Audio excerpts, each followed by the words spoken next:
धाबड़धींगा और सीख। वधू पक्ष की सामग्री: 2 बाजोट, पसरना या गद्दा, कोरमा, मौड़ी, थाली में कंकु, नारियल, चावल, मिट्टी के 4 कोरे दीपक, अंगूठी, रुपयों के सिक्के, गेहूं के आटे, पानी भरा कलश। वर पक्ष की सामग्री: साता की सुपारी या बादाम के साबुत गोटे, धाबड़धींगा का पीला ओढ़ना, सूखे गोटे, रुपयों के सिक्के। विधि: सर्वप्रथम वर राजा तथा साथियों को भोजन कराया जाता है। उसके बाद चौके में तनी पर पीला ओढ़ना की छाया की जाती है या फिर तनी पर फैला देते हैं। उसके नीचे 2 बाजोटों पर पसरना बिछाते हैं। वर वधू चेहराबंदी बांधकर पूर्व की तरफ मुख करके बाजोटों पर खड़े होते हैं।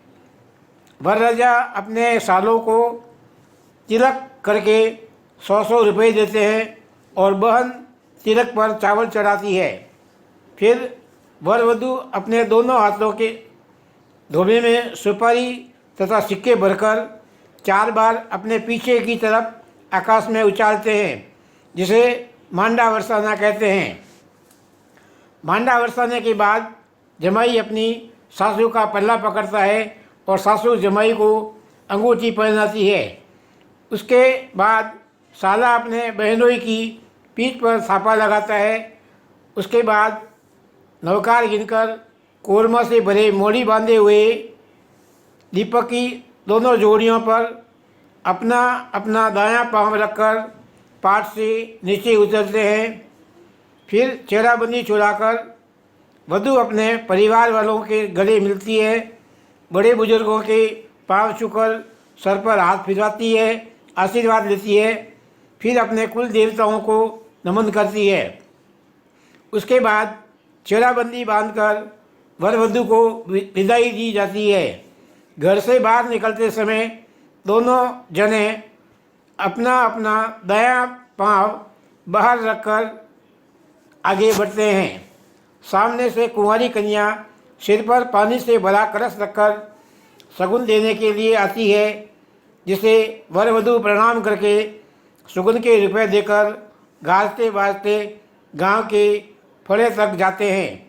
रास्ते में मामा तथा भाई वधू को अपनी गोदी में उठाकर भी कभी कभी चलते हैं।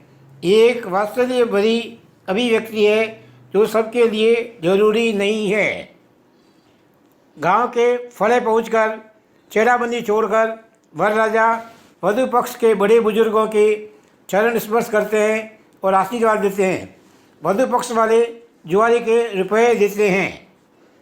वधू भी अपने घर वालों से सबसे गले मिलकर पांव छूकर आशीर्वाद लेती है और सिर पर हाथ फिराती है।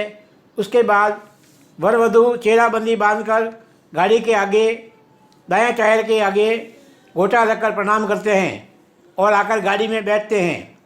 वधू के साथ ही उत्तर का सामान भी भेजा जाता है तथा साथ में वधू की बहन को दामिनी के रूप में भेजा जाता है। गाड़ी उस सूखे गोटे को बधार कर आगे बढ़ती है। रास्ते में जहाँ 3 रास्ते आते हैं वहाँ पर वर वधू चेहराबंदी बांधकर गोटा चढ़ाते हैं। रास्ते में आने वाले देवी देवताओं के स्थान पर भी इसी तरह गोटा चढ़ाया जाता है।